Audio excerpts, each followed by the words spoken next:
Welcome everyone to this demonstration of the self-checking or self-assessment task cards for discriminating between it's possessive and it's the contraction. Now these task cards, once the students have them in present mode, are very easy to start. Go ahead, click anywhere on the first slide, and it will take the students through to the first question. And the greatest frustration for me when using digital task cards with my students is that they can click anywhere on the slide and be able to advance them. These task cards are specially designed so that they will only advance when the students click where they are supposed to click and nowhere else.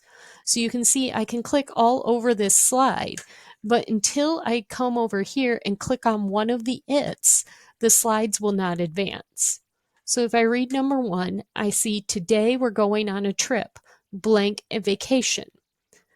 This one, today we're going on a trip, it is a vacation. So I would click on the contraction form and I'm jumped to a place where it tells me, yes, you're correct. That is the correct answer. It gives me a brief explanation.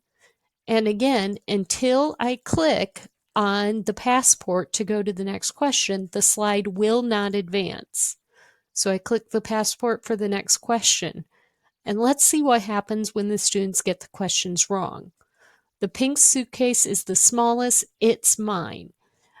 So I'm going to click on the incorrect answer in this case, and it shows me this is the correct answer. It gives me an explanation of why this is the correct answer. And again, I have a passport to click to the next question. I hope this helps you to better understand the features of these task cards and how they can better help your students focus on where they need to click.